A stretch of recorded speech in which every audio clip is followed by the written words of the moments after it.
the right to refuse. And Mr. Speaker, the code also excludes employees of 30 different categories of retail business. So my question to the minister is this: why is he telling retail workers that they have a right to refuse when many of them clearly do not?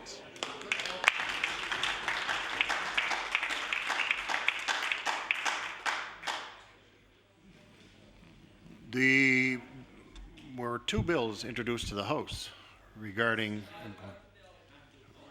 it's so long as we understand that we have to ask general questions when there are bills before the House. I will ask the Minister of Environment and Labour to. Thank you very much, Mr. Speaker. The very first bill that I brought in as Minister of Labour, had the privilege of bringing in, was a bill that protected workers in retail sectors who historically didn't have to work on uniform closing days. That is what I referred to. The honourable member knows that, and that bill does protect those workers. The Honourable the member for Halifax Needham. Thank you very much, Mr. Speaker. Mr. Speaker, based on what the minister had to say yesterday, even by his own admission, even workers with the right to refuse to work are not exercising this right. A rather curious situation, wouldn't you agree, Mr. Speaker, given the dissatisfaction that many retail workers have publicly expressed since this government abandoned them to the Walmarts and the superstores?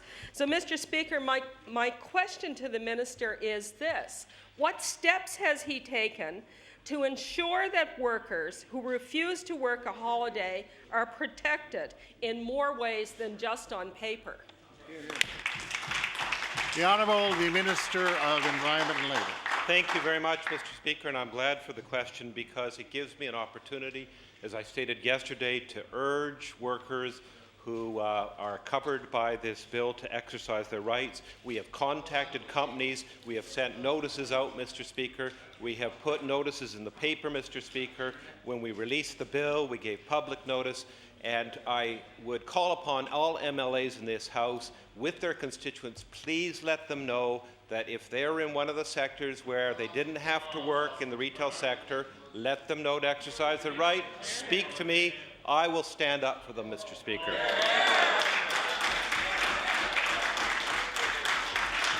The Honourable the member for Halifax Needham on her final supplementary. Thank you very much, Mr. Speaker. Well, Mr. Speaker, since it appears that the current Labour Standards Code provisions aren't working for retail workers who don't want to work on statutory holidays, I want to ask the minister, what is he doing to ensure retail workers get to spend time with their families during the upcoming holidays, just like the rest of us, Mr. Speaker? The Honourable the Minister of Environment and Labour. Thank you very much, Mr. Speaker. I replied to that before, and I'm glad to go on the record once more, and I hope the media pick this up. Workers who were in those retail sectors that traditionally didn't have to work on uniform working days do not need to work. They're protected by the full extent of the law, Mr. Speaker, completely, totally. The Honourable the member for Digby Annapolis. Thank you, Mr. Speaker. Mr. Speaker, my question is for the Minister of Economic Development. Mr. Speaker, the Prince of Acadia Ferry is a vital service for many industries in southwestern Nova Scotia. A ferry has operated there for 150 years in that area and has become an important economic generator, not only for southwest Nova, but for all of Nova Scotia. Industries such as fishing, tourism, forestry, and transportation will be negatively affected if the ferry service is shut down. The Princes of Acadia provides a link between Digby and St. John that will sadly end in 2009 if no long-term solution is found. My question to the Minister: what is the Minister's long-term plan to keep the Princes of Acadia ferry service from ending in 2009 for the good of all Nova Scotians? The Honourable the Minister of Economic Development. Thank you very much, Mr. Speaker, and I certainly share the Honourable Member's concern, and he articulated extremely well the importance of that service to that part of the province. And Mr. Speaker, we have certainly participated in the current effort to keep the service going, and Mr. Speaker, we are prepared to be at the table as a partner in further efforts to keep that service going. The Honourable the member for Digby Annapolis on his first supplementary. Mr. Speaker, it was the members of the Liberal caucus, as well as the members of New Brunswick Liberal caucus, that helped bring this issue to the forefront and helped secure the funding from all levels of government. Mr. Speaker, an impact study conducted by Maryport Group Limited on the Digby-St. John Ferry was released in July 2007. That study is available online, and I would advise every minister in this House to read it. Question. Mr. Speaker, the study concluded that the economic cost of the region of closing the ferry service could reach as much as $40 million annually. My question, will the minister commit to a long-term sustainable plan to ensure the Princess of Acadia continues well beyond 2009? The Honourable the Minister of Economic Development.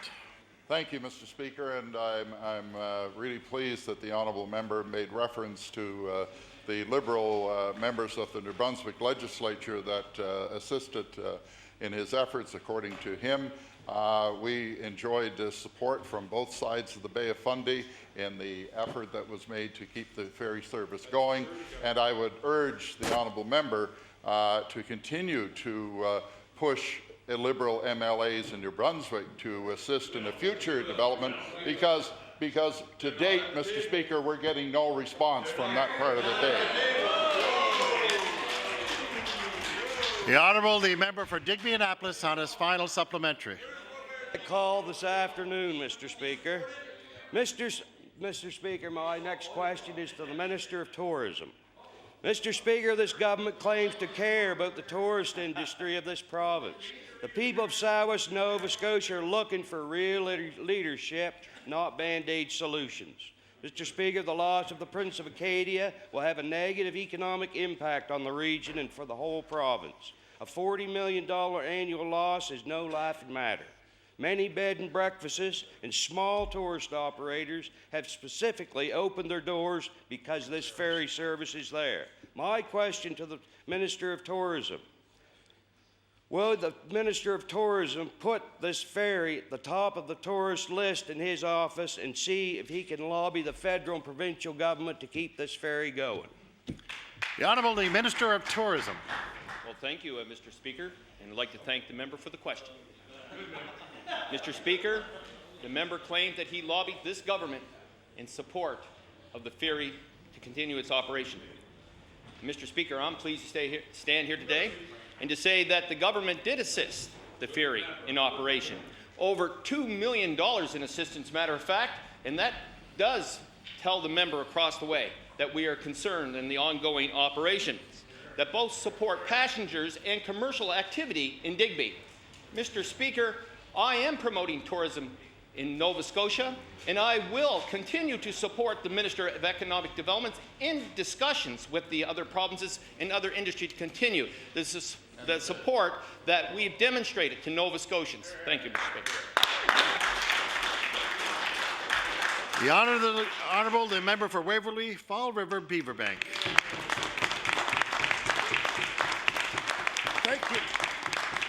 Thank you, Mr. Speaker. Mr. Speaker, my question is for the Minister of Education. Mr. Speaker, Waverley, Fall River, Beaverbank forms one of the fastest growing urban areas in eastern Canada with a population of around 22,000. These communities are to a large extent made up of working families who are concerned that their children receive a safe education. However, due to this government's cutbacks, a new school to update Waverley Memorial and LC Scary has been pushed back to 2010. Will the minister explain why these communities are experiencing unacceptable delays in their new school construction? I would just like to remind our visitors that we welcome everyone in the House, but we do not, and you're not allowed to be pro or con under the activities that take place on the floor of the House, so we would ask you to refrain from clapping. The Honourable the Minister of Education. Thank you, Mr. Speaker, and thank you to the member opposite. First of all, I would like to welcome the parents who are in the gallery today. Yes. I am a bit perhaps disappointed to think that they were encouraged by their MLA to come to the House to hear answers to questions that I know he already has. However, I will deliver the same message.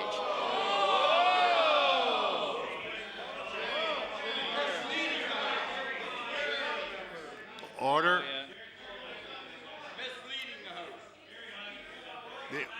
The Honourable the Minister of Education has the floor. Mr. Speaker, I did mention here earlier that I welcomed the new education critic, invited him into the office, had briefings there with my staff. I know that one of the things on which he was briefed was capital construction, and that did include L.C. Scarry. So I do believe that he has the information. But for those parents who perhaps have not received that information, I would be glad to tell them that our government is committed to the 2003 capital construction list. We will work through that list. There's been no change, and there's been no change in the scope of work, and we will deliver on that list.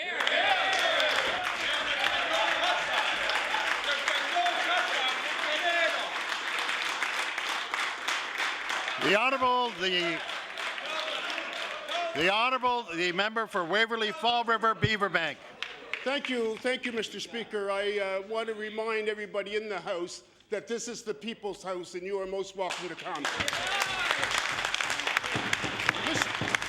Mr. Speaker, the issues facing Waverley Memorial and L.C. Scarry are well known to the Minister.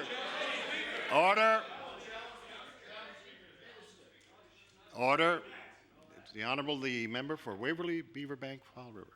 Thank you, Fall Mr. River Speaker. Beaverbank. Thank you, Mr. Speaker.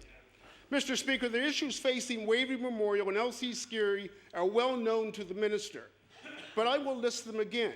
Mold, leaking roofs, leaking basements, there is no proper gym, despite this government's desire to encourage healthy lifestyles in our students. Water damage to the school is endangering student and staff health. So my second question to the Minister is, why, despite this long list of problems, is there yet another delay in the provision of a new school for Waverley Fall River Beaverbank? Hear, hear. The Honourable the Minister of Education.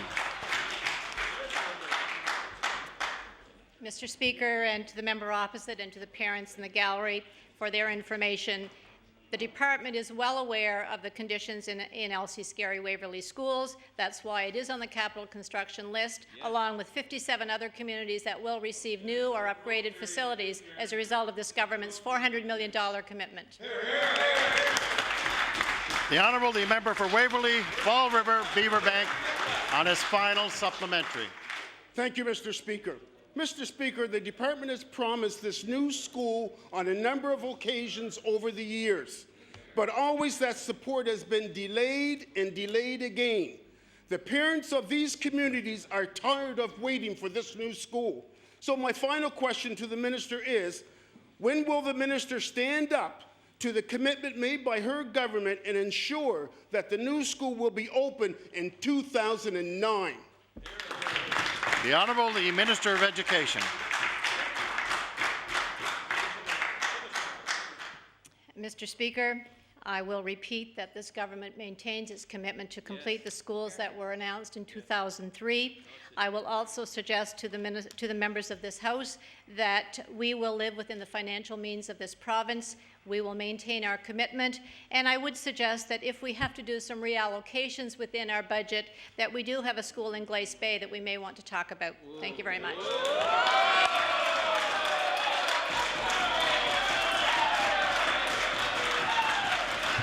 Order. The Honourable the member for Cape Breton Centre. Thank you, Mr. Speaker. Mr. Speaker, this province... Order, please. The Honourable the member for Cape Breton Centre. Thank you, Mr. Speaker. Mr. Speaker, my question is for the Minister of Energy. The province has a target of 20% of all energy coming from renewable sources. Unfortunately, this government doesn't care enough about renewables to make sure local investors can provide the power we need. So my question to the Minister, through you, Mr. Speaker, is when is this Minister going to set mandatory renewable targets for Nova Scotia Power?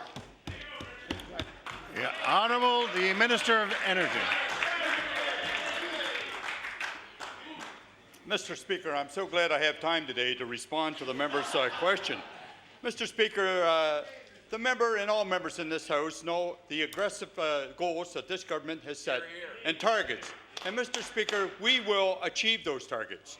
And that's the problem that the opposition is having, that we have a leader on this side that has a vision and a plan to implement that, and we are going to do it, Mr. Speaker. The Honourable the Member for Cape Breton Centre on his first supplementary. Thank you, Mr. Speaker. No vision and no plan in reality over there, Mr. Speaker. In 2001, Nova Scotia Power's first request for proposals for renewable energy took 2 attempts to fill. That's leadership.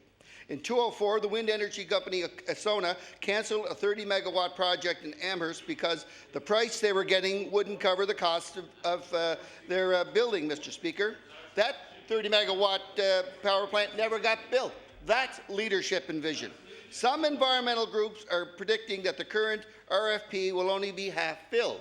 So I want to ask the Minister, through you, Mr. Speaker, how is he going to ensure that the province is no longer viewed as being anti-local ownership in wind energy and renewable energy sector? The Honourable the Minister of Energy. Oh, Mr. Speaker, the member opposite in that party is against private industry in this province, Mr. Speaker. We have 60 megawatts of power being generated by wind turbines in this province. The Premier and I was at an announcement in Brookfield here 2 weeks ago with Nova Scotia Power. They put an RFP out for 130 megawatts of power.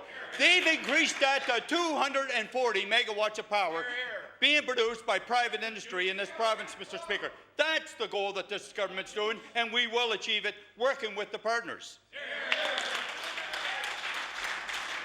The Honourable the Member for Cape Breton Centre on his final supplementary. Mr. Speaker. Well, you know, Mr. Speaker, if they could harness the hot air and the biomass over there, we could probably heat HRM, Mr. Speaker. Mr. Speaker. Mr. Speaker. The reason why these requests for proposals don't get filled is because you have to bid low to win the contract. When you bid low, it's impossible to make a profit. Anti-business, I would say. I'd like to ask this minister, when's he going to introduce feed-in tariffs which ensure companies get paid and Nova Scotia meets its renewable energy targets? The Honourable the Minister of Energy. Mr. Speaker. Order, please. I just received my bill from Nova Scotia Power, and in it there was a pamphlet showing the wind generation that we have in all parts of this province, Mr. Speaker. Mr. Speaker, when they make the announcement of the successful components in this province, I hopefully in the first of the year, 6 new companies will be adding 240 megawatts of power by wind generation. And Mr. Speaker, we are also looking at other avenues of renewable energy, and tidal will be it, and it's on the very near future, so stay tuned.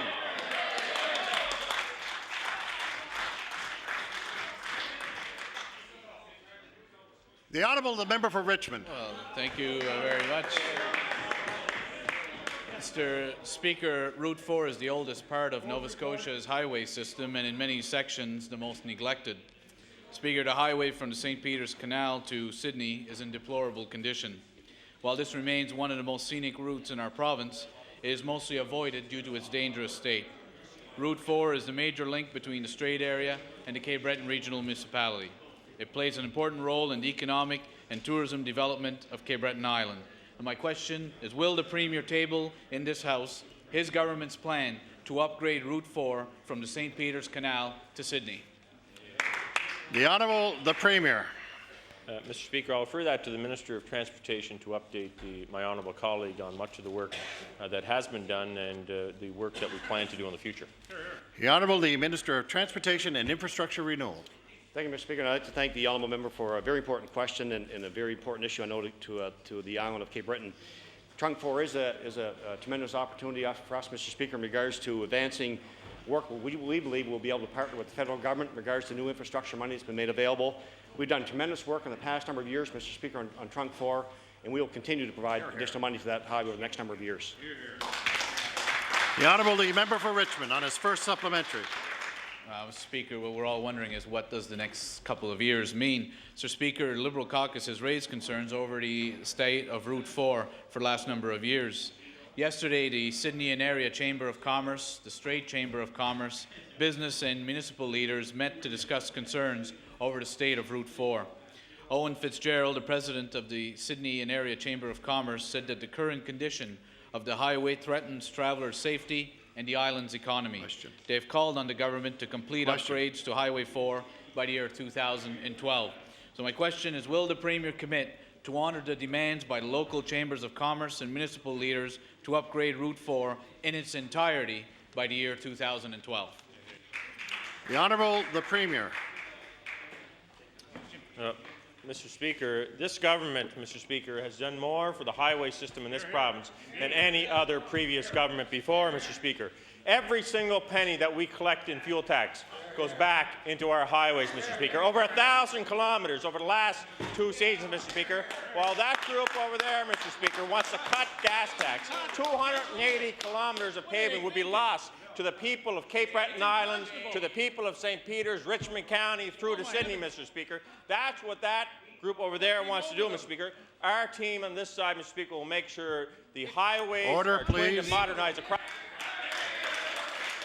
The time allotted for oral question period has expired.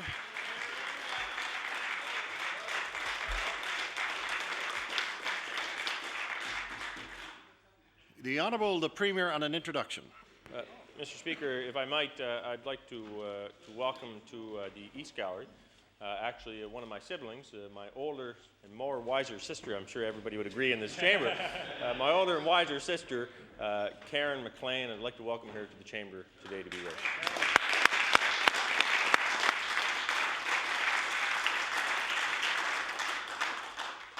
The Honourable Minister of Environment and Labour on an introduction. Opposite a seatmate who I sat beside for many years, who was a good seatmate, made me laugh very often, always worked hard for his constituents, Gary Hides.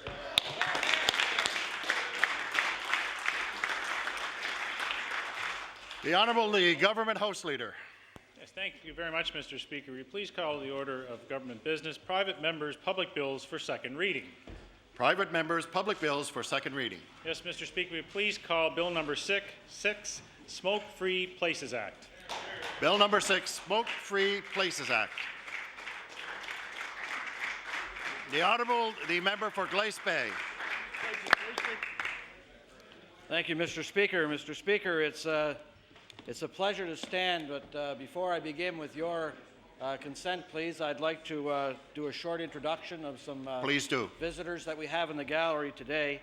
Joining us in the West Gallery are Bob Stead and Bob Rye. Bob Stead is the mayor, and Bob Rye is the deputy mayor of the Town Council of Wolfville. And I'd like them to please stand and receive the warm welcome of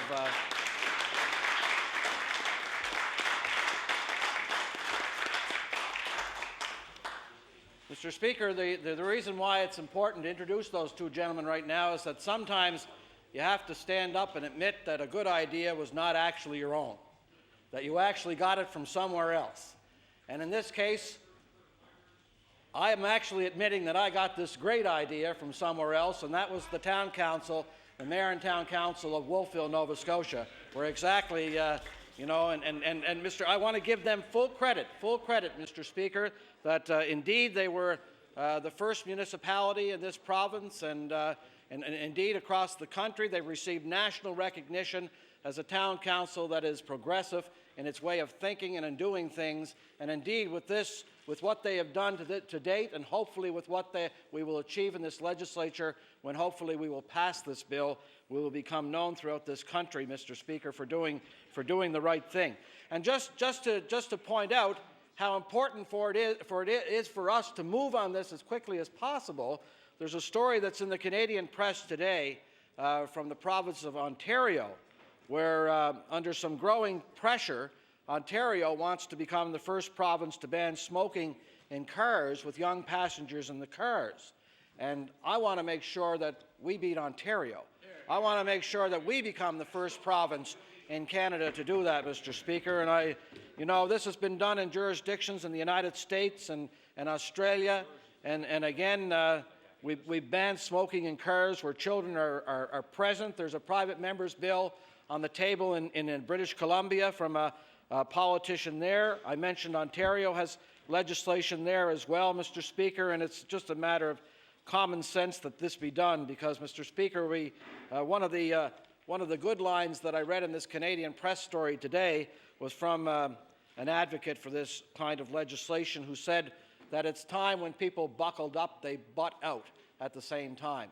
We unfortunately, in some cases, have to come about protecting our children by bringing in legislation. In this case, Mr. Speaker, it makes sense to do exactly that. Because across this country, Mr. Speaker, there are 1 in 5 children who are regularly exposed to smoke in vehicles. And as we know, Mr. Speaker, about 1,600 Nova Scotians will die from smoking-related illnesses, and 200 will die from exposure to second-hand smoke as well, Mr. Speaker, with lung cancer being the leading cause of death in this province, and 85% of all lung cancers are due to smoking of tobacco, Mr. Speaker. As well, this would save the province the province spends about $180 million a year treating smoking-related illnesses. So as a province, Mr. Speaker, we're trying to help all Nova Scotians quit smoking, and we've seen an example with Wolfville Town Council of leaders who were prohibiting smoking in public places, in restaurants and bars. We've taken those few small steps which have eventually leading to hopefully protecting the public, and it does lead to protecting the public in this case, Mr. Speaker. We've seen changes to, for instance, power walls in convenience stores and so on that make cigarette advertising less tantalizing for young people. So, Mr. Speaker, this is a bill. Although it's a private member's bill, and it comes from a private member of the Liberal caucus, this is actually our bill. This is everyone's bill, because we've seized the moment on a great idea, and we've taken it. We've said that it makes perfect sense to prohibit smoking in a vehicle when children under 18 are present. And again, I would like to give all of the credit to Wolfville Town Council, the mayor, the deputy mayor, and the councillors are there. I hope that they will be on hand to see this go through the legislative process as quickly as possible so that Nova Scotia will become a leader and the first one in this country, the first province to take this kind of legislation and make it law. And Mr. Speaker, with those comments, I thank you for your time. And again, congratulations and thank you to the Town Council of Wolfville for a great idea. Of Health Promotion and Protection. Thank you, Mr. Speaker. I too will stand for a few moments to discuss this bill and some of the accomplishments that we've been able to accomplish together and succeed with respect to tobacco cessation in the province of Nova Scotia. Mr. Speaker, I never get tired of saying that our goal as a government is to help make Nova Scotia the healthiest and safest province in the country, and we do that with the work and the dedication of a lot of hardworking and dedicated civil servants here in the province of Nova Scotia, as well as advocates in a variety of groups and organizations to promote the health and safety of all Nova Scotians. I would like to say that this bill, in my mind and my belief, goes to the very core of what we believe in, and that is protecting Nova Scotians, protecting our young people. And anything that we can do as a government to protect Nova Scotians and to protect young Nova Scotians is a good thing. I would like to see a bill like this incorporated in an overall strategy. This particular one is not part of that, but it has a good positive message And my expectation is that the difficulties with this piece of legislation will be overcome by the good work that comes out of this, and that is promoting good health and encouraging people to drive in a safe practice without exposing young people needlessly to secondhand tobacco.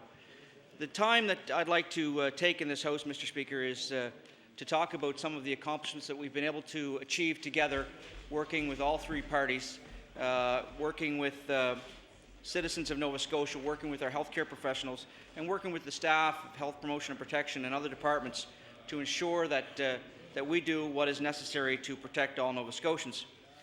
Mr. Speaker, in 2001, our government adopted a comprehensive strategy to reduce tobacco rates in Nova Scotia. At the time, they were the highest in the country, Mr. Speaker, and we have had significant success. The strategy was a result of extensive consultation with healthcare stakeholders to integrate an evidence-based best practices strategy. And I want to repeat that, Mr. Speaker. It's an evidence-based best practice strategy. The strategy itself was committed to introducing smoke-free places legislation, raising tobacco taxes, providing treatment and help for smokers, developing progressive and innovative public awareness campaigns, and preventing our children from tobacco smoke and starting smoking in the first place. Part of its strategy included supporting communities to take action on tobacco use. Mr. Speaker, since 2001, we have raised tobacco taxes to deter our youth from starting to smoke in the first place. We have introduced the Smoke-Free Places Act to protect all workers and the public from exposure to secondhand tobacco smoke.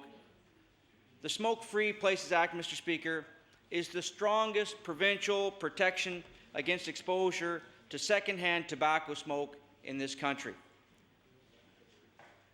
We have supported district health authorities develop and run community-based tobacco control programs. We have supported district health authorities to develop and run nicotine and cessation programs that have become, Mr. Speaker, national leaders in helping people quit smoke.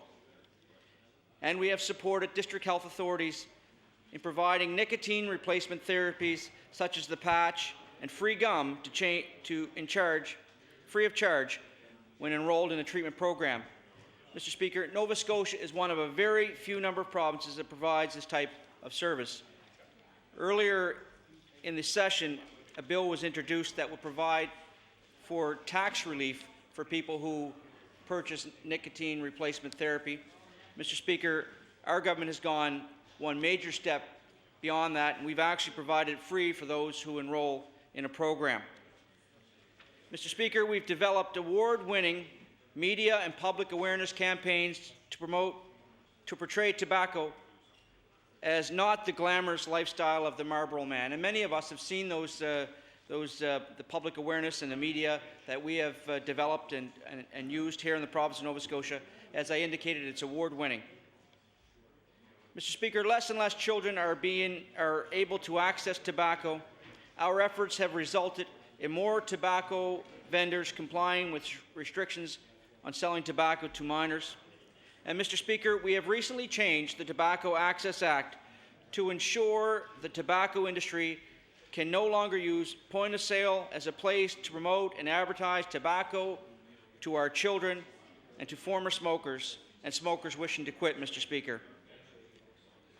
We have been the most progressive province in this country, Mr. Speaker, and maybe the most progressive province in the world. The combined efforts of the strategy by stakeholders, Department of Health agencies, and the government are having an impact. According to the Canadian Tobacco Use Monitoring Survey, Mr. Speaker, the overall smoking rates have dropped from 30% in 2000 to 22% in 2006. An amazing statistic. Children's smoking rates have fallen even further, Mr. Speaker, from 25% in the year 2000 to 15% in 2006. In 2007, the Nova Scotia Student Drug Use Survey echoes the results and the successes that we've been able to achieve in our young people.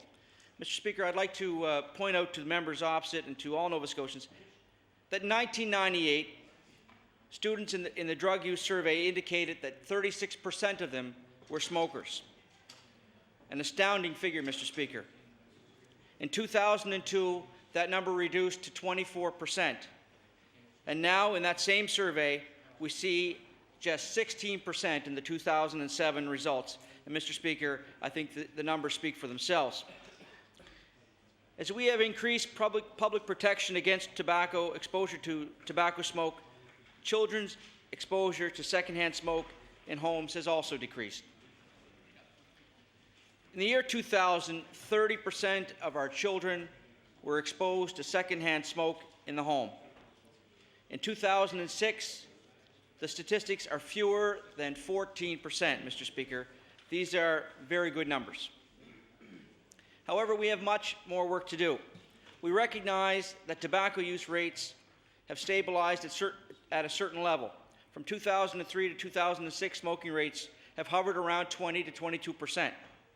As well, we know that the smoking rate for young adults has decreased from 37 to 33 in 2000 to 2006. These statistics are of tremendous concern to the department and to our stakeholders. And that is why we have initiated a process to renew our commitment to tobacco control, to update our strategy to recognize the new realities of tobacco use and the fact that we have fulfilled what we set out to do in the year 2001. The renewal process has so far engaged district health authorities and health stakeholders. Recommendations on their next steps should be in tobacco control are forthcoming. We expect to release the new strategy in the coming year that will help us lead the country and the world in reducing tobacco use and improving the health of Nova Scotians. One of the recommendations that will come forward from stakeholders is to protect our children from tobacco smoke. This bill will help us do that. Mr. Speaker, I want to speak specifically to some of the stakeholders and some of the advocates on behalf of promoting a healthier Nova Scotia and reducing tobacco use in our society. In 1998, or it might have been 1997, my former colleague, Councillor Bob Harvey, introduced a bill or a bylaw for the City of Halifax, Halifax Regional Municipality, that restricted tobacco use in public places. That bill received a great deal of debate at the municipal level and indeed at the provincial level. That bill ultimately was passed, and what began a process that led to now a new piece of legislation, the Tobacco Access Act, that restricts tobacco use in public places across the entire province. I believe it's reasonable and appropriate that a bylaw that is appropriate for one municipality should be in all municipalities, and that's why we will be supporting the piece of legislation that has been proposed today.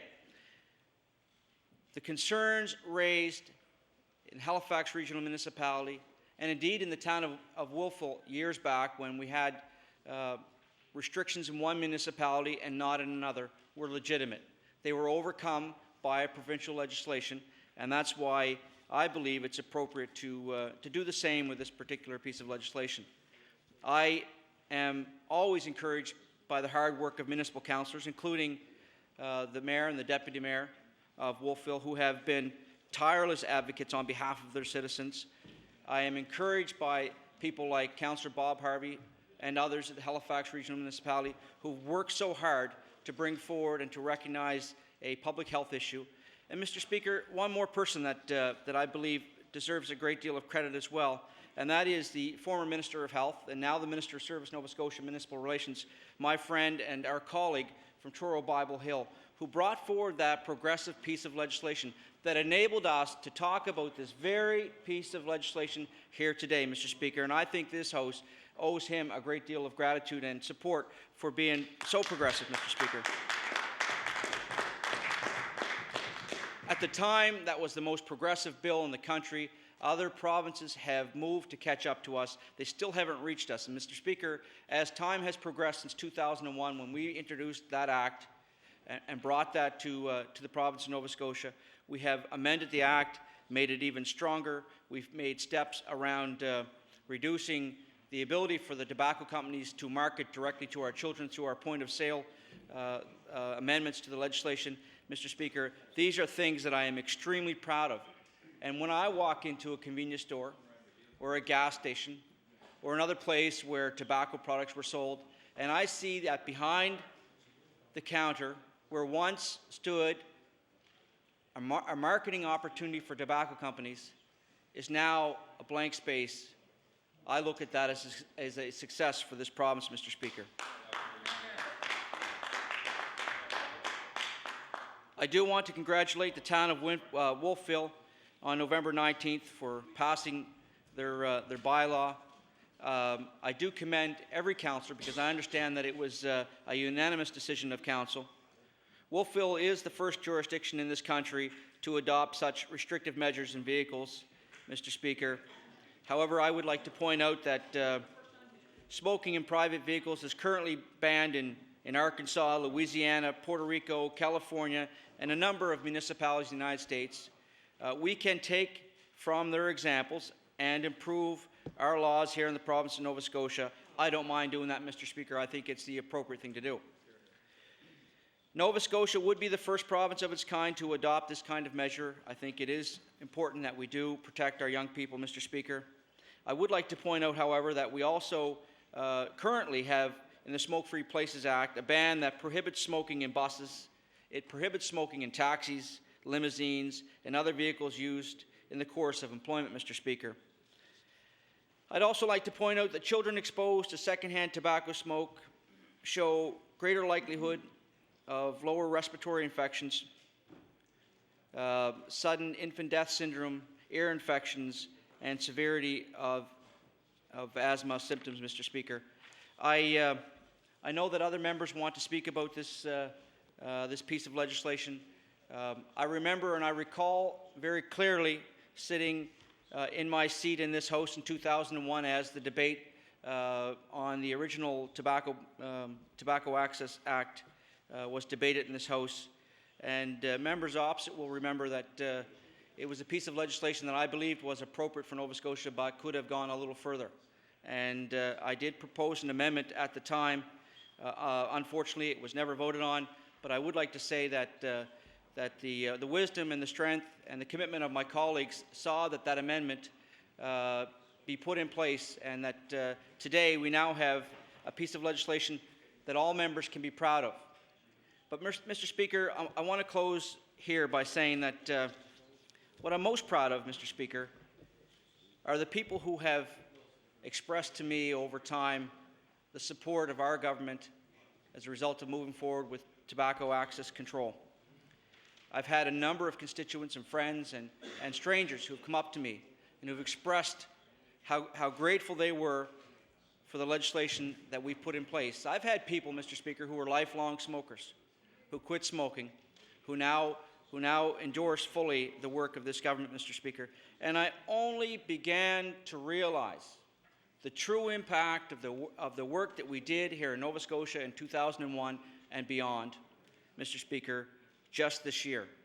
I had the opportunity to travel to Europe, spend a few short days in Germany where their citizens aren't protected by the same kind of legislation, Mr. Speaker.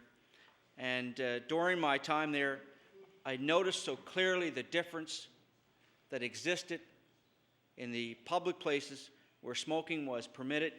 And it's only now that I've had that opportunity to experience both the smoke-free environment that we take for granted sometimes here in Nova Scotia, and the opposite of that in Germany, Mr. Speaker. I can tell you that our citizens are very fortunate to have the kinds of laws that protect and promote health and safety here in Nova Scotia.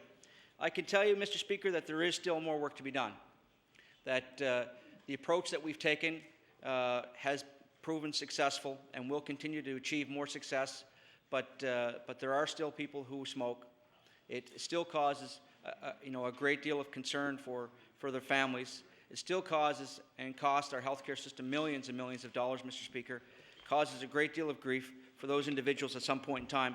So as we progress as a society and as we progress as a province, I look forward to the day that those numbers continue to decline and decrease and decrease and decrease till we get to a point in time where Nova Scotians will and can be the healthiest and safest province in this country, Mr. Speaker.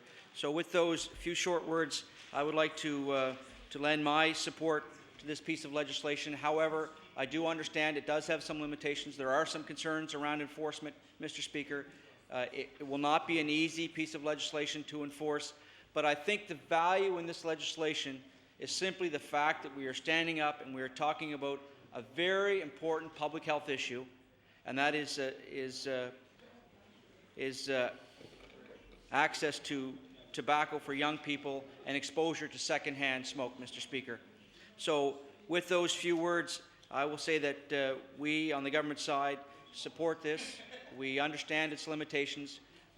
We believe that the best approach is to work through a comprehensive strategy that will see an overall reduction in tobacco rates in this province. We are committed to renewing that strategy, Mr. Speaker, and I will take my place by thanking the mayor and the deputy mayor and all councillors in Wolfville, as well as all municipal councillors and all our health advocates and the hard-working people at Health Promotion and Protection who continue to provide me and our government with great advice and support as we move towards becoming the healthiest and safest province in this country. Thank you, Mr. Speaker.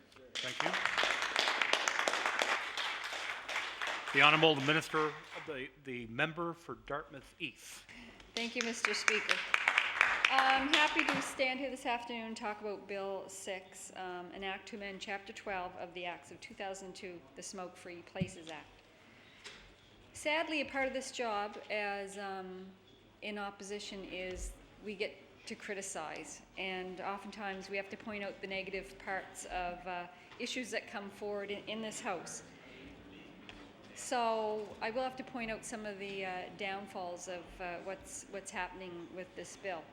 Also, it is sad that in this day and age, we have to stand here and legislate something that really is just a common sense issue. I'm not sure how many people are out there still in the population that don't understand the health impact, the negative health impacts that smoking, especially secondhand smoking, has on everybody, especially children. And we know that children can't come here and advocate for themselves, so of course that's left up for us to do. I would hope that all parents out there and guardians know that secondhand smoke is detrimental to the health of children that are around them. Children, in fact, are restrained inside of cars, in car seats, booster seats, and such. And of course, then the combination of smoke from a burning cigarette and the smoke exhaled by a smoker are taken in by them. We know that this decreases their lung efficiency, it impairs their lung function in children of all ages, and it increases the severity of childhood asthma. And we know that Nova Scotia is among the leaders in Canada on asthma rates. The facts indeed do speak for themselves, Mr. Speaker. But again, I'll say it's a sad day when we have to be in here and legislate something that surely to goodness parents are not doing in their cars now with children. I can think back to when I was a child, and the concerns around smoking, of course, were not known. I can remember in grade 6 was the first time that we were shown a film on the effects of smoking on a human lung. And I never did take up smoking. However, both my parents did smoke, and I can remember being in the car on going for family vacations or what have you, and having to ask them, can you please not smoke in the car, because it made me feel ill. So I think times have changed since then. We've been educated far better in the school system. And if people take up smoking now, I believe it's because of, there's peer pressure, there's other reasons that people are taking up smoking. but I don't believe they don't know that the effects of smoking are detrimental to their health. Mr. Speaker, there is an issue with enforcement here, and indeed the Honourable Minister of Health and Promotion actually mentioned that at the very end of his speech on this bill. And he said there are issues around enforcement. The town of Wolfville, in their bill, they do talk about a fine of not more than $200. There's nothing in this bill that speaks to what's going to happen as far as enforcement, how it's going to be enforced, if there's going to be fines, or do you lose your license for 7 days, or what's going to happen to people that are caught smoking in their car with a child. I know the police are having a problem now enforcing the bylaws around smoking outside of restaurants and areas, and we all see that, especially in Halifax. I notice it more than in Dartmouth, but outside the buildings it's miserable, and especially this time of year when the planters are devoid of greenery, Mr. Speaker, and they're decorated with these little white cigarette butts. I mean, it really is upsetting to see that. I'll put a plug in here. Why can't people take their butts home with them? But so there's a gap in the bill in that it doesn't talk about regulation. The car seat, the new laws brought in for car seats, and you have to be a certain weight and you have to be a certain age. I believe the police are having a bit of a conundrum around how they're enforcing that. Do they have a scale with them? Do they take the child out? Do they wait? I mean, you know, you have to think about these things when you write a bill. But oftentimes I find, you know, the government here relies on, oh, we'll put it in the regulations. Well, the problem with that is we don't get to see the regulations, and they might not even be written for months or even years. So I think we're going to have to do some educating here, whether we have to go back into the school system and educate children as to the rights as to what their rights will be in the province of Nova Scotia around this bill, so that if they're in their car and their mom or dad or somebody starts smoking, they know what their rights are, I guess, Mr. Speaker. We all know, again, the dangers of this issue, smoking, and even when someone lights up a cigarette for just 5 minutes, it's potentially harmful to children. And secondhand smoke actually is more harmful to children than adults, because their immune system is not as mature, Mr. Speaker. So we know that secondhand smoke is something that we don't want our children to be around. We know that smoking can kill.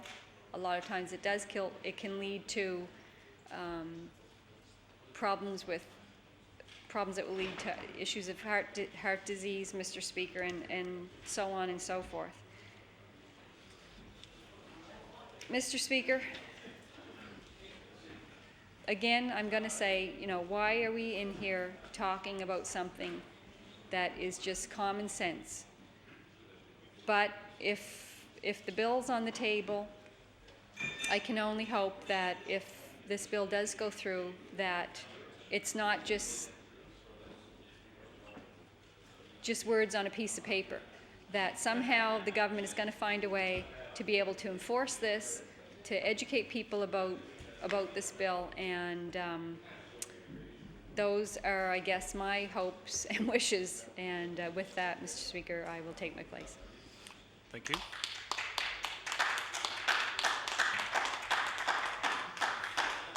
The Honourable, the Leader of the Liberal Party. Thank you, Mr. Speaker. I'm pleased to rise just to say a few words on Bill number 6. It's interesting. It's not very often in the House that we receive this kind of support, unanimous support, for a piece of legislation that comes forward. Many of the speakers who have spoken today and members who have spoken outside of this chamber have been in support of this piece of legislation because they know it's the right thing to do for Nova Scotians.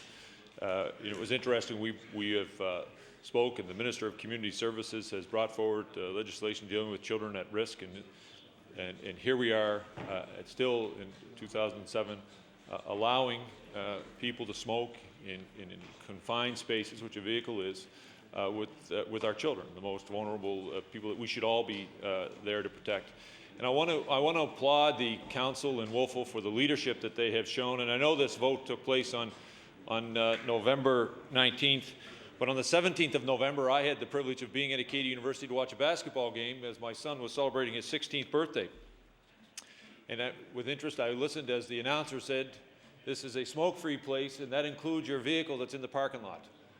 So even before the vote, the Acadia University in Wolfville was showing the leadership and making sure that Nova Scotians inside of their car were still not smoking on that premises, Mr. Speaker.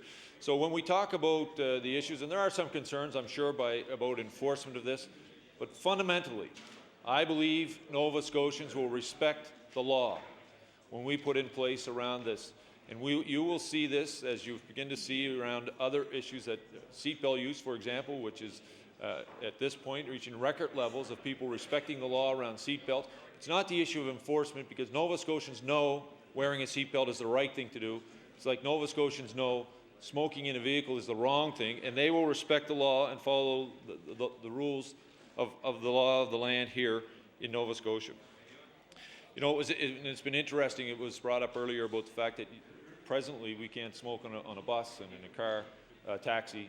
This is just a normal extension of that, Mr. Speaker. We all know the risks of secondhand smoke to all of us, but particularly to our young people as they are developing and growing, Mr. Speaker. So, you know, I want to congratulate my colleague from Glace Bay for following on the leadership of the council in Wolfville coming forward. I want to recognize the government today for calling this bill and having it debated, Mr. Speaker, because this legislation is the right thing for Nova Scotians, and it's more times in this House, politics needs to be set aside to ensure that we are doing what's in the best interests of our Nova Scotia children and Nova Scotians in general, Mr. Speaker. I want to just again, Mr. Speaker, I'll close with those remarks, and I know, and I should also recognize the members from the official opposition and the Democratic Party, who I know will be fully behind this piece of legislation and support the member from Glace Bay, as they often encourage him during question period. I know they will really encourage him as this bill proceeds through to law amendments, Mr. Speaker, and of course third reading. So with that, Mr. Speaker, I'll take my seat. Thank you. Thank you. The Honourable the Minister of Agriculture. Yes, thank you very much, Mr. Speaker. I too want to rise this afternoon and say a few words in support of Bill number 6.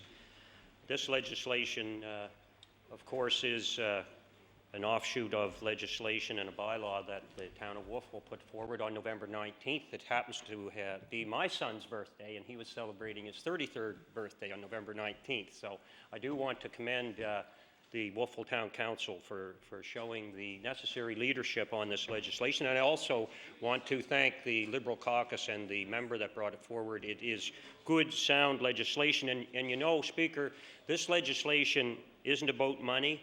It isn't about politics. It's about the health of our young people. And what can be any more important than that, Mr. Speaker? Mr. Speaker, we all know that cancer is a dreadful disease, and in some cases, unfortunately, we do have young people, especially the young people that can't speak for themselves, that are subject to secondhand smoke.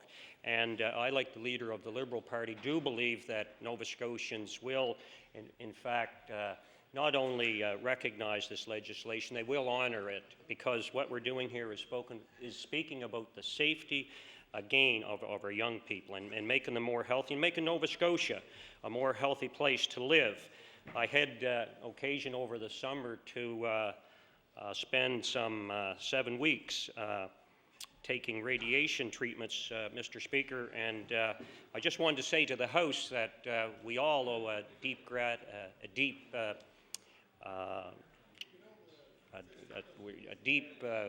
sincereness and certainly gratitude to Cancer Nova Scotia, because those folks work down there every day. They go about their business without acknowledgement, without honor, and they're not looking for any credit, but they're in there each and every day. There's 6 machines that are going full tilt 5 days a week.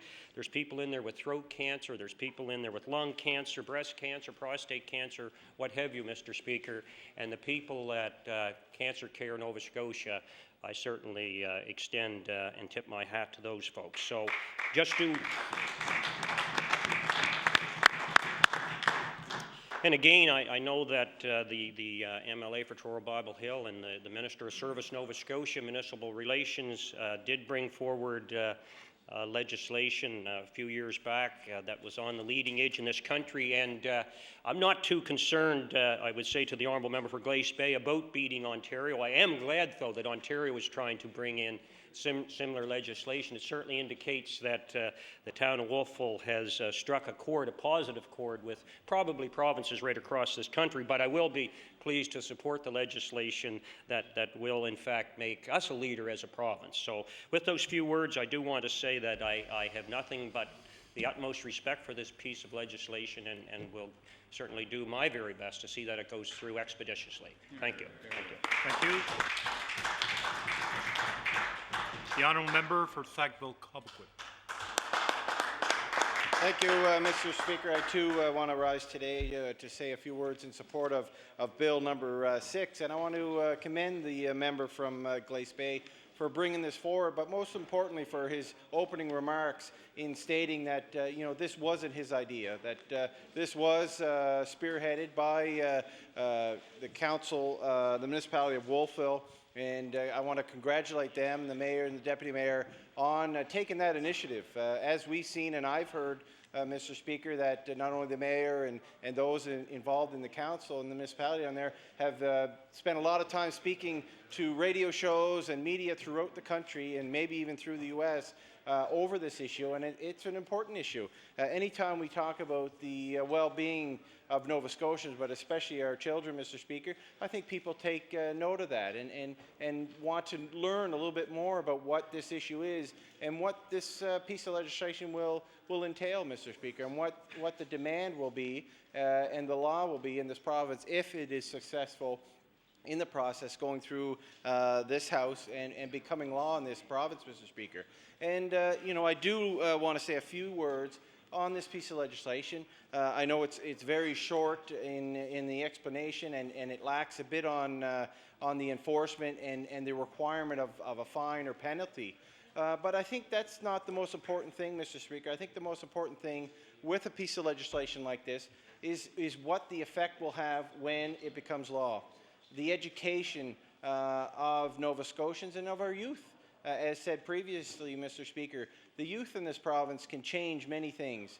We witnessed, I think, the education and the effective education on recycling here in the province. And I believe if it wasn't for the education portion of recycling, Mr. Speaker, around our youth and their initiatives and their push to ensure that they do it, but not only them, Mr. Speaker, but their parents do it, I think shows how important that education portion of it is, Mr. Speaker. We can set the fines at whatever we want. I truly believe, though, once people understand that there's a law and that potentially they are breaking the law, that's going to go farther than any fine that potentially will be attached to this piece of legislation, Mr. Speaker. And I hope also that maybe through this process we look at the legislation or the motion, I believe, that the municipality brought forward, and maybe changing the age limit. I believe, if I'm not mistaken, that in Wolfville it's anybody under 18, and no, it's 17? 18 and under, I'm corrected, 18 and under, and I believe this legislation says the same, so maybe that's a good thing. So it was my understanding there might have been a year gap there, but I'm encouraged to have that age ceiling, Mr. Speaker, of 18. We all know that it's important that we keep our young people safe, and this piece of legislation, I think, can go a long way. We all know, Mr. Speaker, it's no secret that secondhand smoke is very toxic. We hear that throughout the last several years, especially with changes of smoke place or smoking in the workplace and in the community, Mr. Speaker, and especially in a vehicle.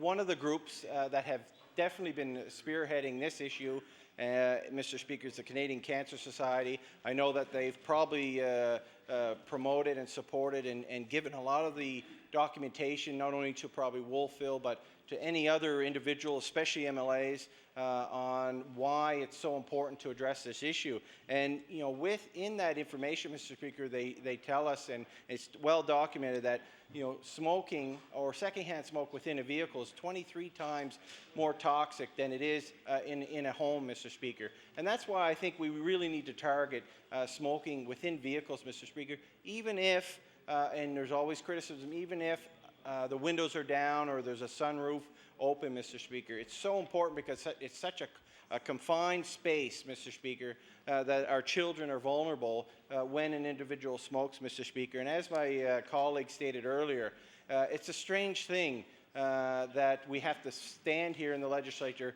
and go through the process of changing a law when it deals with something with such common sense, Mr. Speaker, of not smoking in front of anyone under 18, Mr. Speaker.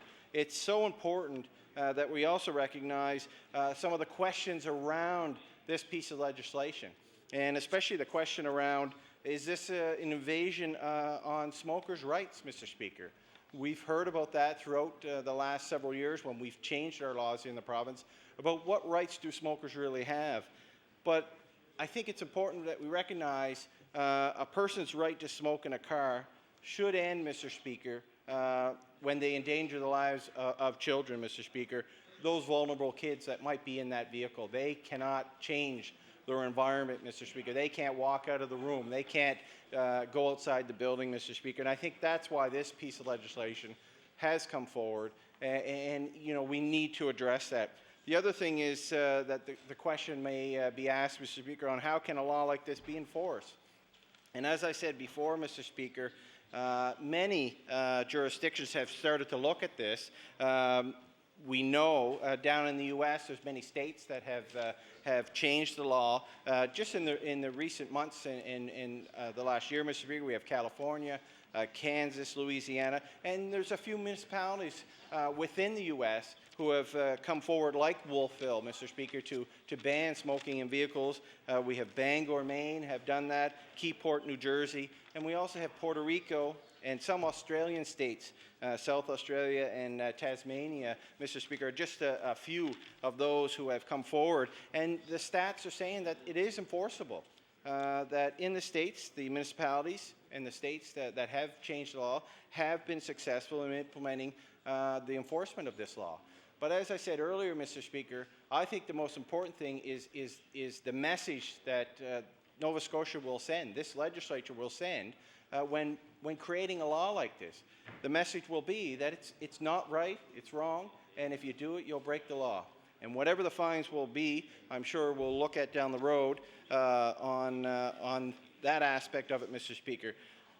The other most interesting part, Mr. Speaker, and the member from Glace Bay mentioned it earlier, was around the cost to healthcare system around smoking-related illnesses, Mr. Speaker. They're huge. Over $180 million a year of our provincial budget, Mr. Speaker, goes towards addressing healthcare, smoking-related illnesses, Mr. Speaker. And whatever we can do, I believe, whatever we can do as MLAs, as a provincial legislature, Mr. Speaker, to reduce that cost, and in doing that, Mr. Speaker, supporting and hopefully encouraging healthier Nova Scotians, Mr. Speaker, we need to do that. We've mentioned a few examples, Mr. Speaker. I'll give you a couple now, Mr. Speaker, around taking the HST off of smoking cessations. It's something that we've supported over the last little while. And right now there's taxes on that. It doesn't cost a lot. And hopefully, the reason why we brought that forward is that they hopefully will encourage maybe even one person to stop smoking, Mr. Speaker. And you know, that's what we need to do. Look at ideas. The Minister of Health Promotion has stated a lot of the work that has been going on in the province, and it's important work.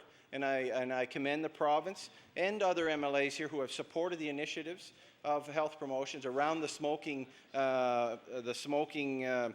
issue, Mr. Speaker. But we have to wonder how ironic it is here we are spending so much of our time and energy trying to get that message out to encourage Nova Scotians to stop smoking, when ironically the government and all governments, Mr. Speaker, are so addicted to the revenue that comes from cigarettes. I've been told by many smokers, Mr. Speaker, we should just ban cigarettes. Ban them outright. That would cause someone to smoke.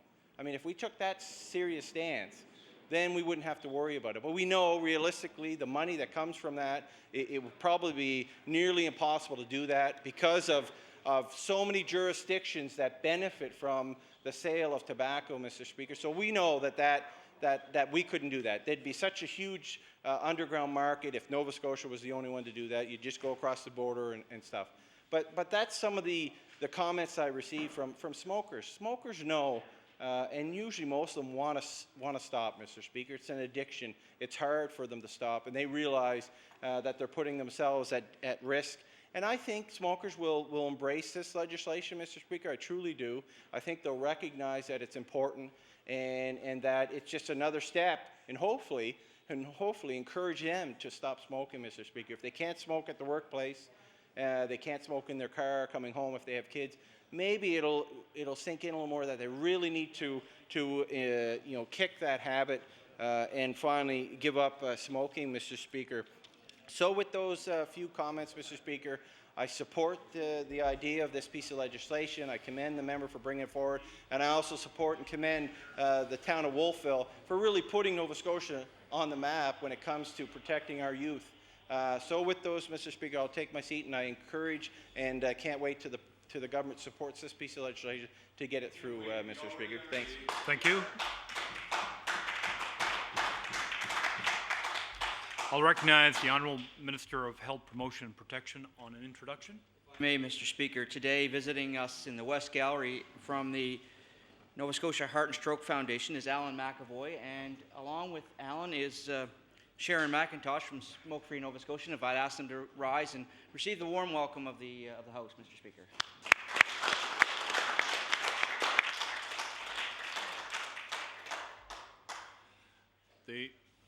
On introduction? Okay. The Honourable Member for Kings West.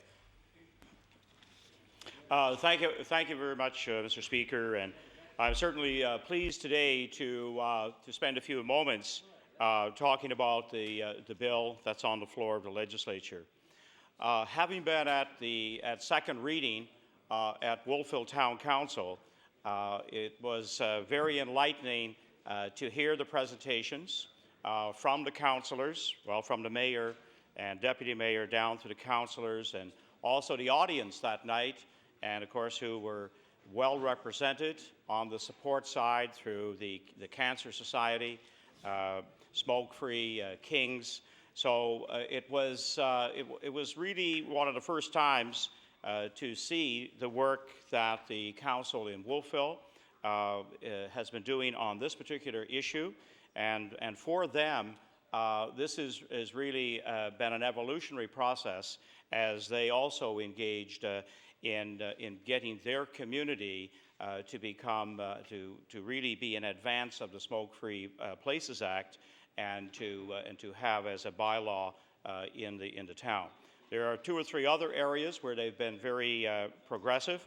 So I think now eyes will be on Wolfville, and I commend the mayor, deputy mayor, and the council for being extremely progressive in bringing this not only to Wolfville, but now through this legislation to Nova Scotians. I'd like for us to be the first in the country, and I applaud their leadership on absolutely doing what is right. I think this will also be, again, right across the country, I think a watershed moment in promoting strong, healthy practices among our youth and adult population. It's going to cause us to take another look at the dangers of smoking and the impact that it can make on our health.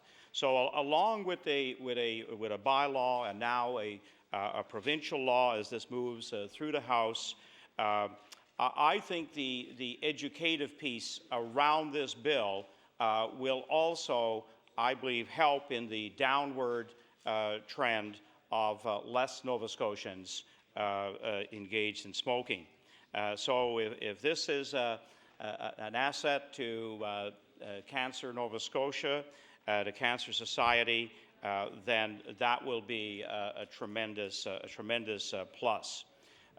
In regards to the smoking, the Smoke-Free Places Act, and the movement in our province to reduce smoking and secondhand smoke, I go back to a little event that happened on my staff at West Kings. And it's interesting that, that I can track it down to it happening 24 years ago. 24 years ago, there were 3 teachers who decided that while we ate our lunch, it was time to get rid of smoking. We had gone through installing the smoke eaters, and that just was not the solution. And in the staff of 50 at that time, we had a considerable number of smokers. In fact, we had a few staff members who actually went in their science room closet and got a few puffs between classes. And hope they're not viewing today. But you know, that so the pattern has changed dramatically, because on that staff today there's only a few smokers left. But in that staff room where we ate our lunch, it was generally a blue cloud that existed. And so I'm noticing the clerk shaking his head, because I think he knows probably many of those staff since he is from that area. But you know, again, it brought home, I think, to us as Wolfville moved through this piece of legislation locally, that this was something that almost we had forgotten about. It was almost like a little bit of an oversight. Sure, it's our personal domain, our vehicle, but you know, what are we doing to our children and to our grandchildren? And after leaving the Wolfville Chamber, and I talked a little bit more about the bylaw that Wolfville was planning to bring in, and as I even talked to some smokers, they had no objection to this bylaw. They felt, again, for their children or grandchild, it was the right thing to be doing. Because in a car, in a vehicle, the concentration, again, of the toxic chemicals, and in a cigarette, scientifically, they say there are at least about 1,000 chemicals that have some harmful effects on us. So I'm pleased that, you know, in our province, we're being very progressive here.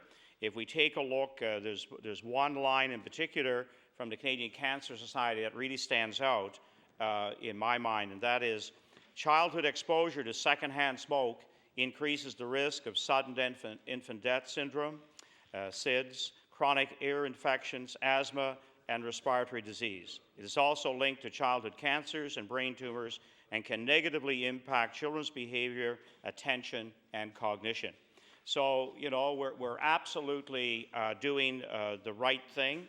I think also, and this is where I truly applaud Wolfville for picking up on this idea, and that it is really sending a signal that we want to create a culture of greater wellness and well-being.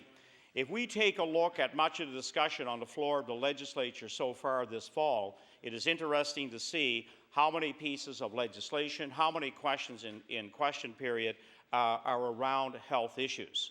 And we know now that with health consuming about 46% of the provincial budget, moving to a demographic, and as of 2006, we are now officially the oldest population on a per capita basis in the country, and so health costs are going to be enormous, and taking control of some of the health costs by having a better quality lifestyle is in my view, what this bill is all about. And as we talked about this bill in our caucus, we certainly didn't think it should be, coming from, for example, myself, who had been very bit closer perhaps to Wolfville and what the council was doing, but we felt that it needed to come from our critic of health and represent the party, but at the same time give tremendous accolades and acknowledgement to the work done by the mayor, deputy, and the town council in Wolfville. So I think all of us now in this House are recognizing the value of this piece of legislation. And with those words, Mr. Speaker, I will take my place. Thank you. Chair now recognizes the Honourable the Minister for Service, Nova Scotia and Municipal Relations. Thank you, Speaker, and I'm pleased just to say a few words about this bill, and I want to congratulate the members of the Wolfville Town Council for bringing this legislation. I guess making the legislature aware that this was a public concern and something that should be considered. But I also want to acknowledge my colleague from Colchester, Musquodoboit Valley, because the first person that I ever heard talking about preventing smoking in cars was my colleague from Colchester, Musquodoboit Valley. And now, I don't know if my colleague was talking to my friends from Wolfville or not, but anyway, he did talk about that last year. And it's interesting. I mentioned that, Mr. Speaker, because this whole issue of trying to get to a smoke-free Nova Scotia, or reducing the smoking rate and the things that are associated with it, has been an evolutionary thing. I mean, I can remember, and I'm not going to tell you how long ago it was, when I was studying down in the States, and that was a few years ago, 20 or so, I guess, anyway. But I can remember one of the things that we were talking about there was the health, population health, but one of the interesting things this is when tobacco companies started to diversify. In other words, instead of just being in the tobacco business, and this was a long time ago, they could see that the era of tobacco was going to pass, and tobacco companies started to get into other agri-foods. For example, RJR, which I think now owns Nabisco, Reynolds Tobacco Company. You know, and it was so this evolution. It's the time that it's taken to get us here. I can remember in my own career, and like the member from Kings West, I did have the habit one time, and I believe it's something like 29 years that I've been a non-smoker. But my daughter, my older girl, still reminds me of what she claims that I did to her when I would smoke in the car. And I used to open the window, and needless to say, my wife sided with my daughter. And so I wasn't allowed to smoke in the car after a while, which was a good thing. But I just did the evolutionary thing. This was some time ago. And then the first real start, I think, that we got here in Nova Scotia and moving towards this non-smoking campaign with the support of the people in the balcony and the Canadian Cancer Society and whatnot, is when school boards in the province were the first ones, I think, to really blanket ban smoking. I can remember when the Halifax Regional School Board do it, and teachers used to get in cars and drive around at lunchtime because they could smoke in the cars. They weren't allowed to smoke on the school property. So once you got that established in the school boards and in the schools, and that's meant that, well, when I began my teaching career, and the second time I was in the public schools, you could smoke. You couldn't smoke in a classroom, but we used to have these teachers' rooms which were filled with smoke. So once they get out of there, get out of the school system, that thing was starting to be seen by young people.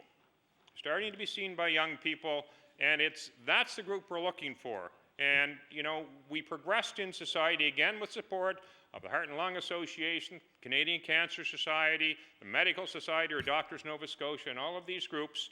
And then when we came into government, about in the year 1999 when we assumed government. Again, it was a stage in the evolution of this movement in Nova Scotia. It was the time to introduce that legislation. It was the time to introduce that legislation. And we did.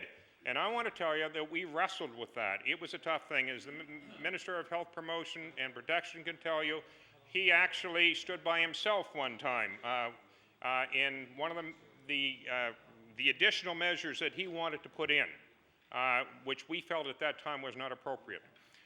And then, you know, we came along from that, and then we have banned smoking in basically all public places, which is a really good thing. And it's really interesting, and that doesn't seem to be an issue now. It's not an issue now. I walk from my apartment up to my office in the morning, and I see people standing out on the sidewalk smoking in front of buildings because they can't smoke in the building. You know, and that's just accepted. That's accepted. You don't smoke inside confined areas. And I think that's, really, and again, it's the evolution of this particular thing. I haven't heard a word from the hospitality industry about smoking for 2-3 years. You know, it's not an issue. The people know it's the right thing, and we've gone beyond that. It's kind of like the seatbelt issue, which was raised by the leader of the Liberal Party. You know, seatbelts were an issue. They're not an issue anymore. You know, most people wear them. And, you know, there were a couple of other things. The recycling was raised by one of the members of the opposition, too. You know, again, recycling is the thing to do. And we're moving. You know, we can't do everything all at once because sometimes it takes a period of time to condition people. But, you know, when I first heard about this, I was saying, hey, you know, but I don't think it's necessarily the enforcement part of this is what the Wolfville Town Council was talking about. You know, and I haven't talked to the mayor or the deputy about it. But I think it was the educational value. We've got that out there now, and people are going to know if in another way it's going to reinforce that smoking in cars or other enclosed areas is not a good thing, and I thank them for that. I'm not so concerned about the enforcement. That's not what I am concerned about right now, is that this issue has now been made public. We're going to see it in other provinces following Nova Scotia's lead. Anyway, I think it's a good thing. Again, I congratulate the people from Wolfville. I congratulate the member from the Liberal Party who put the bill on the floor. And I think we will find that the House probably passes this without dissent. Thank you very much. Thank you. The honourable member for Preston. Thank you very much, Mr. Speaker. I've been listening with interest regarding this act to ban smoking in cars. Well, I can tell you I'm a product of a father that smoked in the car when I was a kid, and he did me a very big favor. He showed me that smoking wasn't a very good thing. I remember sitting in the back seat and not breathing in. It was a combination of cigars and cigarettes and pipe. So I had a really good combination. And I used to complain all the time, and he was a very great man in my life. It's actually a man I respected and loved very much, and would do nothing to harm me or my brother. He simply didn't know what the risks were at that time. But because he didn't know the risks, I never smoked, and I think that's something, a gift he has given me. Never had to quit, never smoked, and I think that was great. My wife, on the other hand, had smoked at one time, and she's gone through much of the thing as same problem as my honourable colleague from the beautiful Musquodoboit Valley, with many radiation treatments with cancer. And no one will ever convince me that it wasn't the smoking that she had been participated in for a time when she was 16 years old. And fortunately, she quit many years ago, and I give her a tremendous amount of credit for that because it's very difficult for her to do.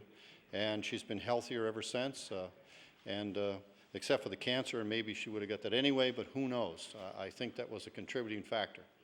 So I want to congratulate the members from the mayor and the deputy mayor are here today, and the council, Wolfville, for taking this very aggressive step, and my colleague from Glace Bay for bringing this forward in the legislature. I'm always tormenting him all the time, but he does do a lot of good work here and in his community at home, and it's important to recognize that. And as everyone in this room, this is not a political issue. This is an issue of good health for all Nova Scotians and also for young people. We can even discourage one young people from starting smoking themselves by having this law in place. That'll be a major victory besides the health risks that they would be involved in otherwise.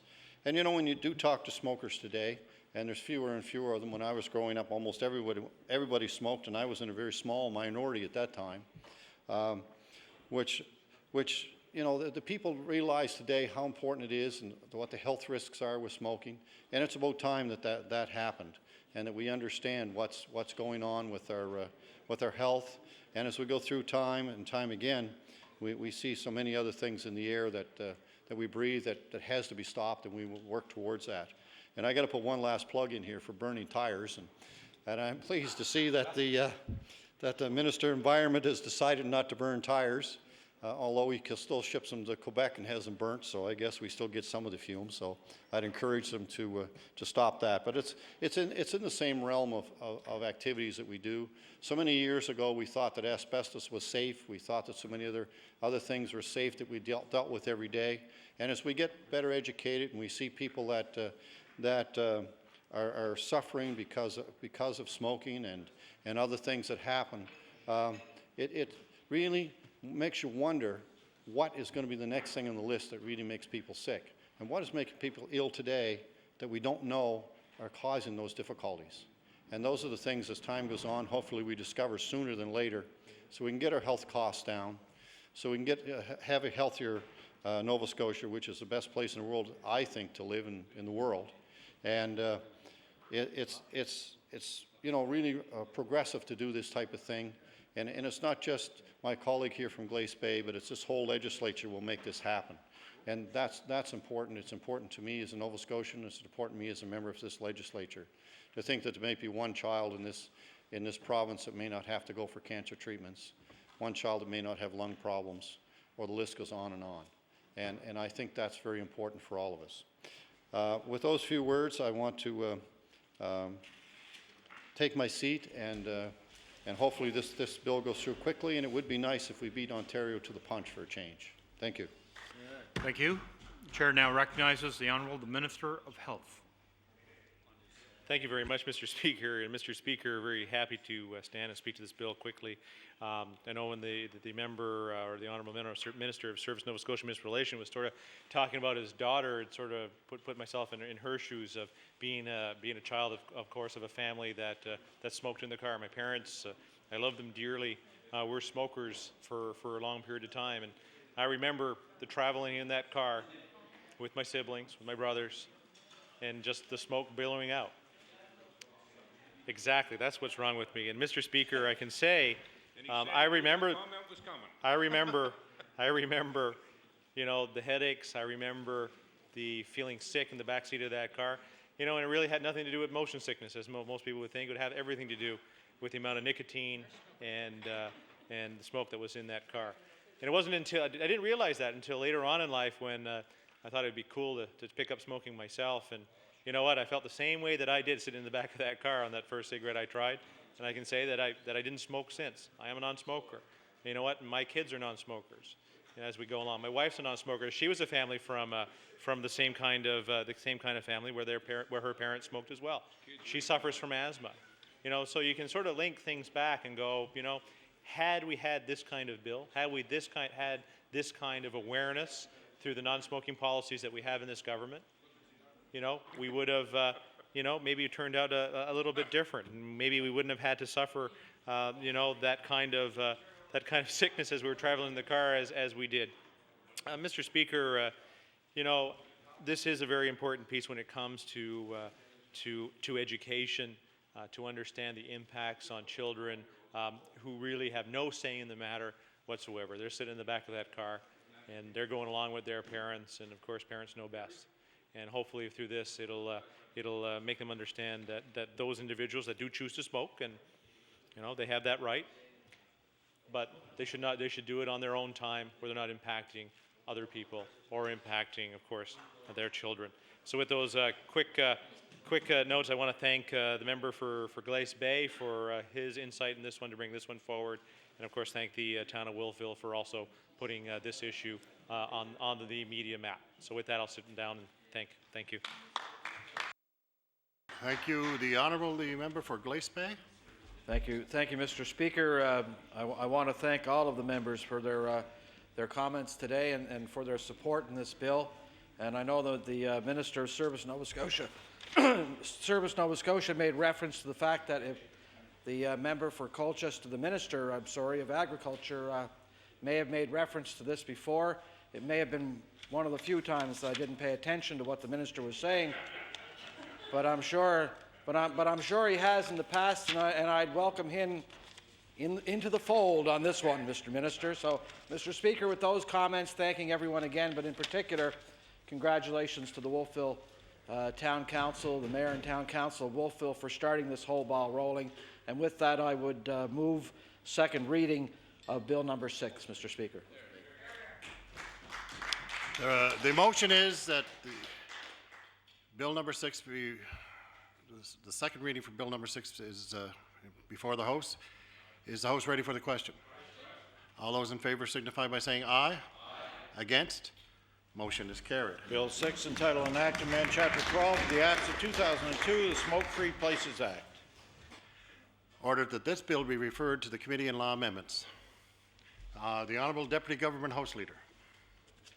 Thank you, Mr. Speaker. Would you please call Bill number 51, the Education Act? Bill number 51, the Education Act. The member for Kings West. Thank you very much, Mr. Speaker. Certainly pleased today to rise in my place and speak to this private member's bill. This is an area that has come before me through emails, through having parents come to my office here in the city, a number of letters and telephone conversations, and it really goes back about 4 years when I first became education critic, and a wide range of fees were being charged to students for a whole number of programs. A number of those fees have been addressed by government, ones associated with the PSP. For example, a couple of the classic ones were having to pay a fee to use a microscope, having to pay for materials associated with a course called ComPal. So these are the public school programs in the province that should be fully funded. So we've seen some positive developments in that area. One of the ones that is still outstanding very often in many schools are student council fees. Student council fees, again, can be quite excessive, and they seem to be an umbrella fee that, in fact, can be one that has, again, some parts of it going towards parts of the public school program that, in fact, should be funded under the funding formula. This particular bill addresses the breakfast, the lunch supervision period.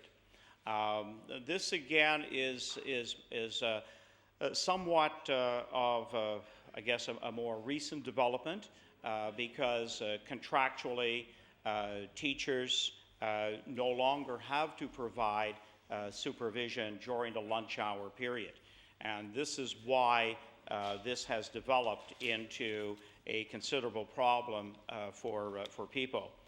Historically, teachers did noon hour supervision all the way from P to 12, but over a period of time, teachers contractually negotiated to have a noon break, and in many schools it left children unsupervised until teacher assistants had that encompassed in one of their duties.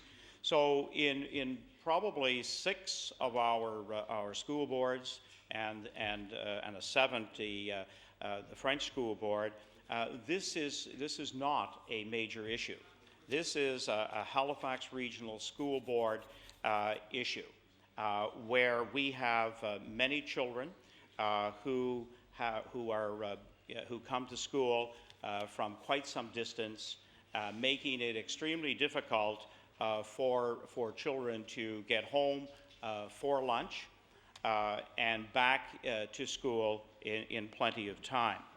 And there is no question that the preschool period in the morning, we now have many schools that are offering breakfast programs, and I certainly have applauded all school boards that have picked up on that initiative. However, children do need to be supervised during those periods. In fact, it was the breakfast program probably right across the province that probably put a few more demands on teachers, on teacher assistants to provide supervision when children came into the lunchroom or a room that was modified and made suitable for a breakfast program. We all know the value of that program. And for many parents, and both parents rushing off to work, sometimes a child, again, may be rushed and not get breakfast. We also have many children, in our province. In fact, a recent calculation, around 11,000 of working families, but very low income families who often don't have a substantial breakfast to give their child. So having that program offered, also it's incumbent upon the school to provide supervision. Under the Education Act, when a child arrives for school, the responsibility is now transferred from the parent to the school to make sure that they are safe and properly looked after. The noon hour in many of our city schools is very, very problematic because of the current busing regulations, and we know that that is currently under review, and the minister put in place, and I applaud her for taking a look at, again, another major issue that face families and children around safety, around proper distances to walk to school. But when we have thousands of children in our schools in the greater HRM, supervision has a number of different means of currently being accommodated. We have some schools where the Excel program is not used. There are teacher assistants. There are assistants that look after that supervision. But the Excel program is one that has been used and used very effectively. But it is a fee that for many of our families has become an enormous burden. If we take the program before and lunch, or before lunch and after, there is 3 separate categories, whereas before school, if you have 2 children, it's $204. Before and lunch, for 2 children, $176. Before lunch and after with 3 children, it would be $767. So for some families, this has become a major burden, and it was in that regard that I know the member from Waverly Fall River Beaver Bank engaged in this very early as a critic, and also due to a school in his riding to work on getting some change in this. Yes, it's a cost. There's no question. It is a cost, but it's one that we feel very strongly about as a party, and why I brought it forth as a private member's bill, that when a child is in school, the responsibility is through the school funding formula delivering public education. And it really comes down to as simple as that requirement. And we know that again there is the unfairness element about this, where we have many families whose children are supervised through the lunch period, especially those that are bused some distance, and also there are some inside the 2.4 kilometers that again are able to use the bus as a courtesy service, and they're able to be provided before and lunch and after school supervision. And as I said earlier, we have some schools that where the entire staff is able to provide the necessary supervision. So with those remarks, and I know there will be a number of MLAs who will want to speak to this bill. So with those words, I will take my place, Mr. Speaker. The Honourable the Minister of Service, Nova Scotia and Municipal Relations on an introduction. Thank you, Speaker, and I would ask the members of the House turn their attention to your gallery, where we are joined by the second former MLA for Colchester North in a week. This time it's Jack Cooper, and Jack, welcome back to the House. Delighted to see you, and I would ask all members to give him a warm round of applause. The Honourable the Minister of Education. Thank you, Mr. Speaker, and I'm pleased to stand here in the House to discuss Bill 51, the amendment to the Education Act specific to lunch fees in our schools. And as we all know, the charging of a fee for supervision of non-bus students during lunch hours at school in Halifax Regional School Board has been an issue and continues to be an issue, and this bill will bring about the debate that I believe the issue deserves. The lunch supervision policy that we speak of was introduced in the year 2000. It was controversial at that time, and it still is.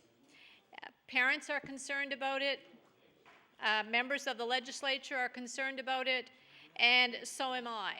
So let me say, Mr. Speaker, first of all, this is a policy of the Halifax Regional School Board. It's not been introduced by my department, and it's not been introduced by this government. It is specific to that board. And I'm happy to debate it, and I'm happy to debate the merits of this particular amendment proposed in this bill. Just so we're clear on policy, because provincial Department of Education policy and board policy sometimes get confused. The Department of Education policy on school fees is silent on lunch fees. It does not make any mention or have any statement about lunch fees. It does speak about fees, fees that school boards or schools have permission to charge under special circumstances. And those circumstances include field trips or locks for lockers, rental equipment, and all of those fees are in accordance with department policy, and there have to be guidelines and procedures established in order for boards to charge those fees. They are to recover actual costs only, and accounting statements are necessary, and no student is denied participation because of their inability to pay. but those are developed by the boards.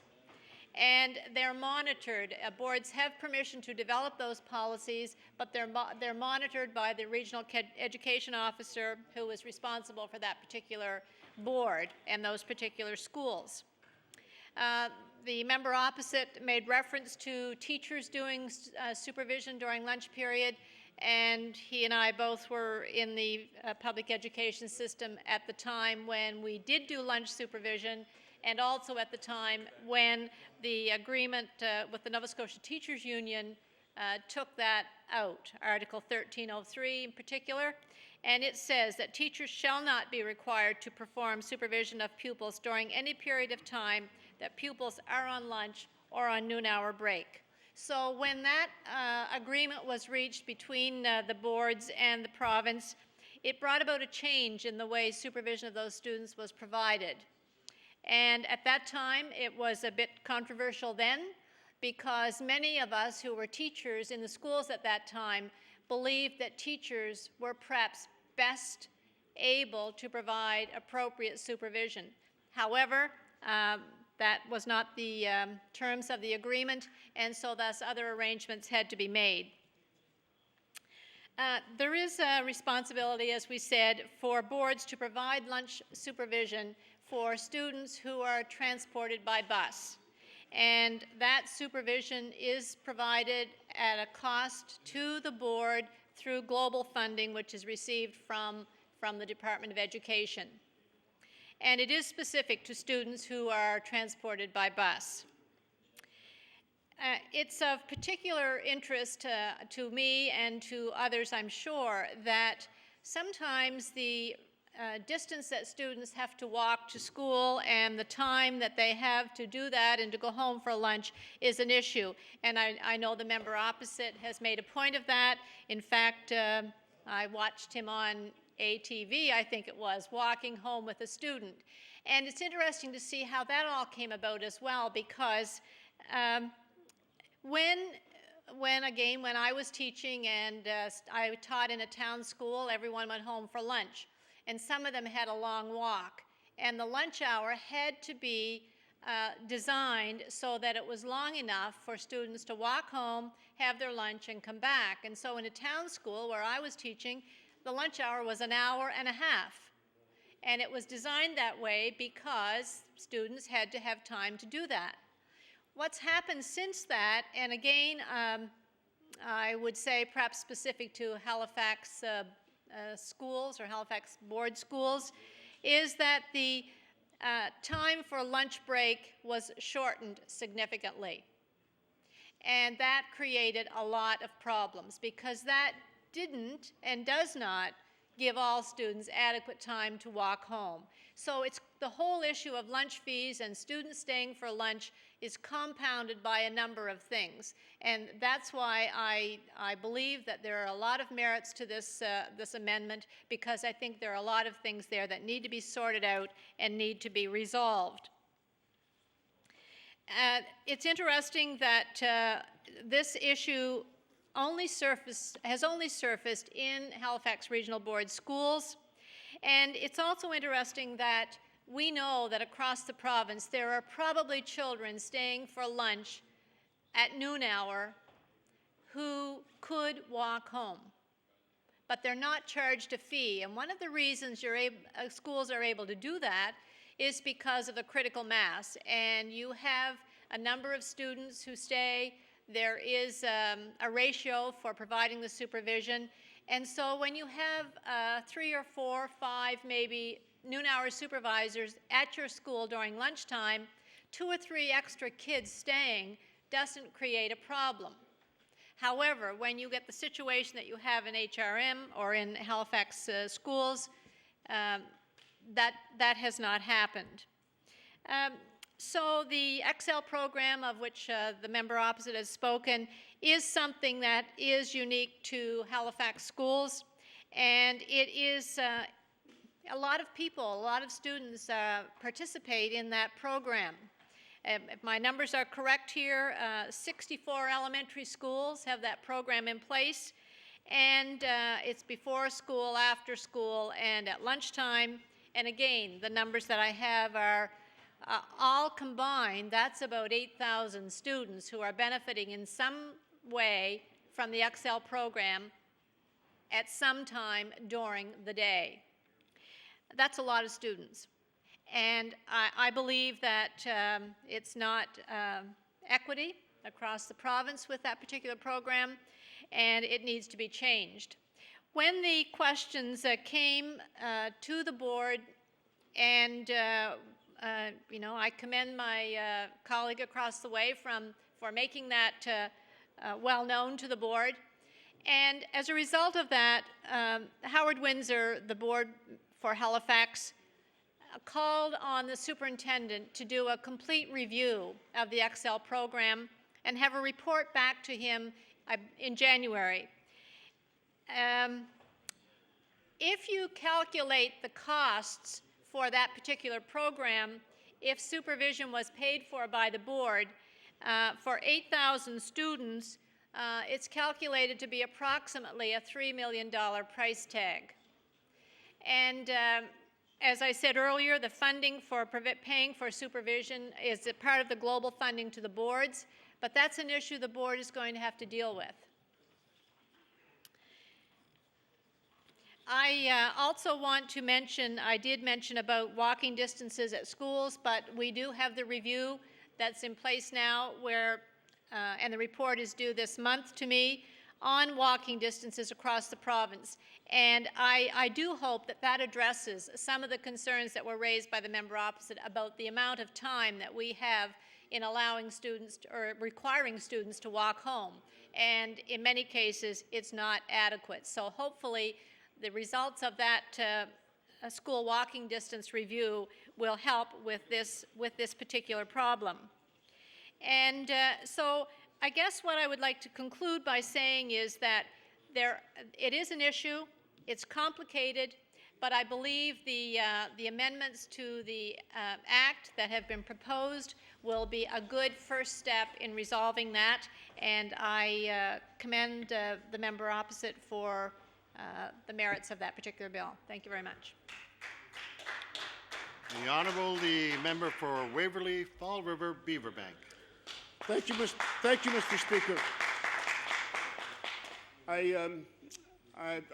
The minister and the member from Kings West referenced that this particular issue has been simmering now for some time, and I think it's only appropriate for me to mention that certainly in the riding of Waverley, Fall River, Beaverbank is that the parents certainly raised this issue with me back in June 2006, immediately after the election.